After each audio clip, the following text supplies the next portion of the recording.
අපි ඉගෙන ගන්න යන්නේ මෙන්න මේ heart shape එකත් එක්ක තියෙන square එක. heart එක කොහොමද අපි කොටුවක් බවට පත් කරගන්නේ කියලා මේකෙන් ඔයාලට ගොඩාක් නිර්මාණ කරන්න පුළුවන්. හරිද? මම කලින් වීඩියෝ එකක ඔයාලට මේ heart එක ගොතන හැටි කියලා දුන්නා.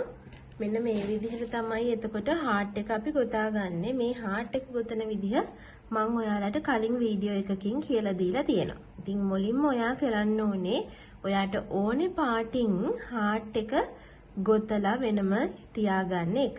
ඊට පස්සේ තමයි අපි මේක කොටුවක් බවට පත් කරගන්නේ. මේ heart එක ගොතන්න සහ මේකේ දැන් මේ කොටු කොටස ගොතන්න මම පාවිච්චි කරන්නේ මිලිමීටර් 2.5 ගෙතුම් කටුව. බොහොම පැහැදිලිව මම ඔයාලට කියලා දෙන්නම්. ඔයාලා ඉස්සෙල්ලාම heart එක ගොතන වීඩියෝ එක බලලා heart එක ගොතාගෙන ඊට පස්සේ මේකෙන් කොටුව ගොතන විදිහ බලමු. මුලින්ම මම සුදු පාටින් තමයි මේ heart එකේ ඉතුරු කොටස ගොතන්න යන්නේ. slip knot එකක් හදා ගන්නවා. හරිද?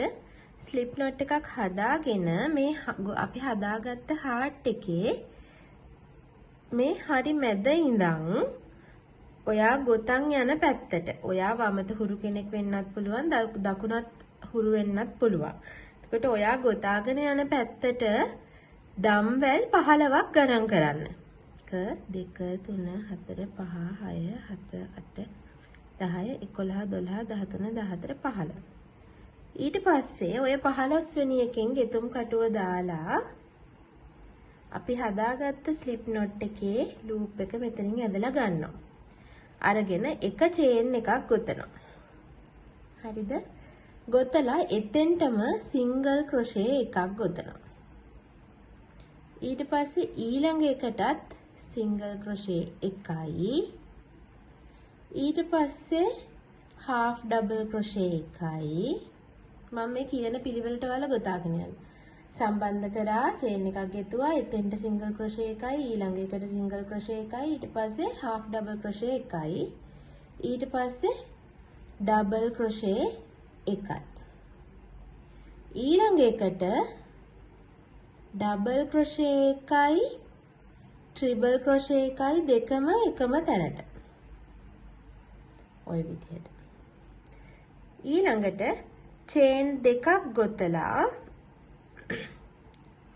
ඊළඟ හිදැසට ට්‍රිබල් ක්‍රොෂේ එකයි ඩබල් ක්‍රොෂේ එකයි එකම තැනට ඊළඟ හිදැසට ඩබල් ක්‍රොෂේ එකක් ඊට පස්සේ ඊළඟ චේන් එකට half double crochet එකයි single crochet එකයි එකම තැනට හරි ඊට පස්සේ සිංගල් ක්‍රොෂේ එකක් ඊළඟ එකට ඊට පස්සේ සිංගල් ක්‍රොෂේ දෙකක් එකම තැනට එකයි දෙකයි හරි ඊට පස්සේ ඊළඟ එකට half double crochet එකයි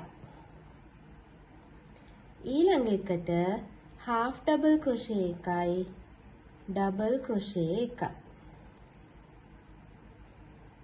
ඊට පස්සේ චේන් දෙකක් ගොතලා ඊළඟ හිදැසට ඩබල් ක්‍රොෂේ එකයි half double crochet එකයි එකම තැනට ඊළඟ හිදැසට half double crochet එකක් ඊළඟ එකට නැවත half double crochet එකක් ඊට පස්සේ චේන් එකට double crochet එකක් හරිද?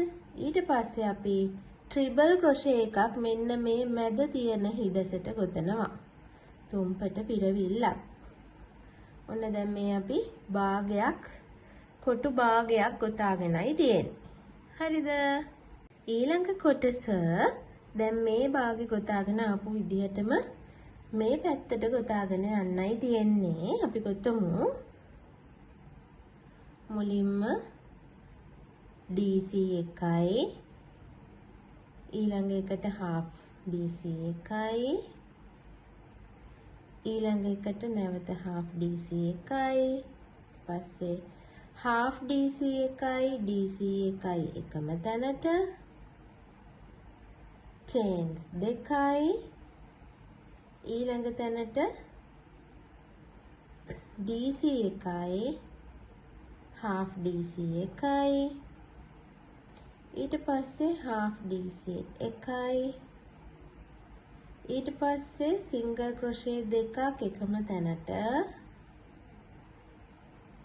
ඊට පස්සේ single crochet එකක් එකම තැනට ඊට පස්සේ single crochet එකයි half DC එකයි ඊළඟ තැනට DC එකයි ඊළඟ තැනට DC එකයි triple crochet එකයි දැන් chains දෙකක් ගොතලා ඊළඟ තැනට triple crochet එකයි double crochet එකයි එකම තැනට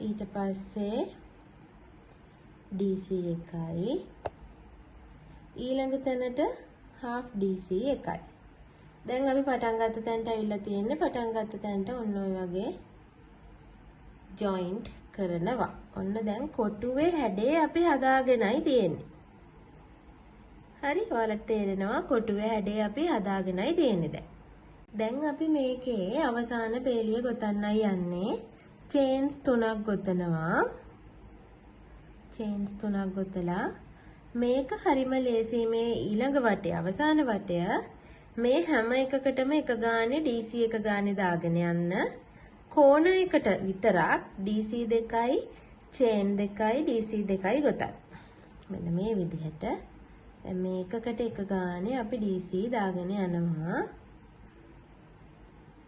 වටේම පැති හතරටම ওই වැඩේ තමයි අපි කරන්න තියෙන්නේ එකකට එක ගානේ DC දාගෙන යනවා මේ වගේ කෝණ එකක් ආවට පස්සේ හරිද මුල්ලක් ආවට පස්සේ මුල්ලට අපි එකම තැනට DC දෙකයි chain දෙකයි ආයෙ එතෙන්ටම DC දෙකයි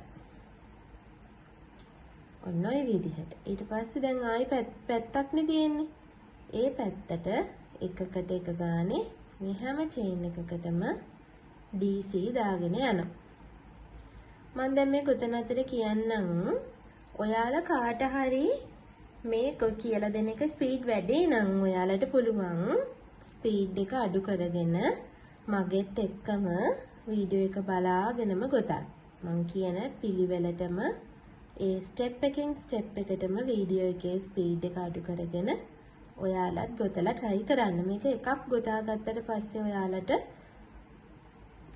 ඉතුරු ඒවා ගොතා ගන්න හරිම ලේසි එකක් ගොතා ගත්තට පස්සේ ඒක බලාගෙන වුණත් අනිත් කොටස් ටික ගොතා ගන්න පුළුවන් කියන්නේ අනිත් කොටු ගොතා ගන්න පුළුවන් අන්න මම දැන් මේ අතර තව එක පැත්තක් ඉවර කරා දැන් ඊළඟ කෝණ එක DC දෙකයි chain දෙකයි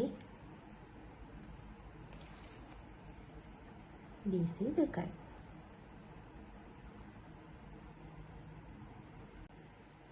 ඊළඟ පැත්ත ඒත් ඒ වගේ තමයි එකකට එක ගානේ දාගෙන යන්න ඕන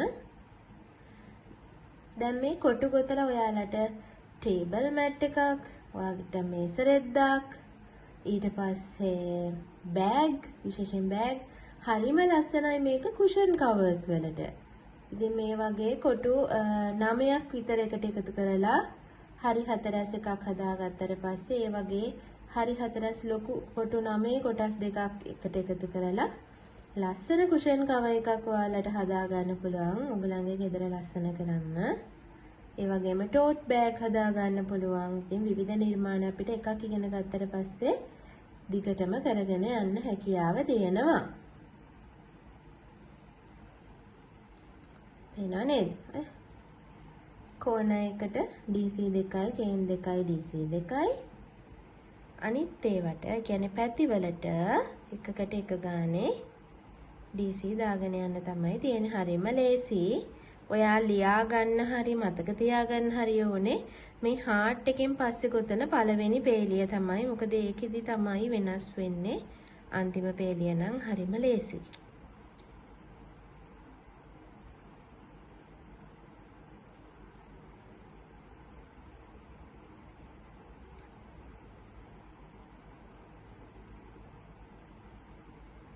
මේ විදිහට වටේම ගොතාගෙන ආවට පස්සේ අර පටන් ගත්ත තැන ගොතපු චේන් තුනේ උඩම චේන් එකට ජොයින් කරලා ඔයාට ගෙතුම මෙතනින් ඉවර කරගන්නත් පුළුවන්. නැත්නම් කොටුවම ඊට වඩා ලොකුවට ඕනනම් මේ අවසාන පේලිය ගිය විදිහට තවත් පේලිය ඔයාලට යන්නත් පුළුවන්. ඉතින් මේ විදිහට තමයි කොටුව එන්නේ. සාමාන්‍යයෙන් අපි මේ කොටු හැඩය ගොතලා ඉවර වුණාට පස්සේ ළමයි හොඳට මේ කෝනර්ස් වලින් අතින් අදින්න ඕනේ. ඇදලා පිළිවෙලට හදාගෙන මේකට හොඳට බරක් තියන්න ඕනේ. ගොඩක් අයට ওই නීට් නැති ප්‍රශ්න එන්නේ ඒ හින්දා හොඳට බරක් තියන්න. එහෙම නැත්නම් ලීයකට එන හතරක් ගහලා මේක මේ විදියට ඔය කෝනර්ස් හතරින් හැම ඇදෙන්න දවස් දෙකක් විතර තියලා තියන්න. බ්ලොක් කරනවා කියලා අපි ඒකට කියනවා. ගෙතුම් වලදී තව ගොඩක් දේවල් තියෙනවා. මම ඉදිරියේදී ඔයාලත් එක්ක මේ දේවල් හැමදේම පිළිවෙලට ෂෙයා කරගන්නම්. ඉතින් දැනට ඔයාලා මේ කොටස ගොතලා වීඩියෝ එක බලලා මේ කොටස ගොතලා කමෙන්ට් එකක් විදිහට දාගෙන යන්නත් අමතක කරන්න එපා. අලුත් දේවල් ගොඩක් බොහොම සරලව පැහැදිලිව ටෙක්නික්ස් එක්ක ඉස්සරහදී මං තව දේවල් ඔයගලන්ට කියලා දෙන්නම්. ඉතින් මේ තියෙන්නේ මම ඒ වගේ කරපු නිර්මාණයක්. ඔයාලටත් පුළුවන් මේ වගේ කලර්ස් ලස්සනට මැච් කරලා ලස්සන නිර්මාණ මේ කොටුව heart shape කොටුව granny square එක පාවිච්චි කරලා ලස්සන නිර්මාණ කරන්න. ඉතින් මේ වීඩියෝ එක ඔයගලන්ට උදව් වෙන්න ඇති කියලා මම හිතනවා. එහෙනම් අලුත් වීඩියෝ එකකින් ආයෙත් හම්බෙමු.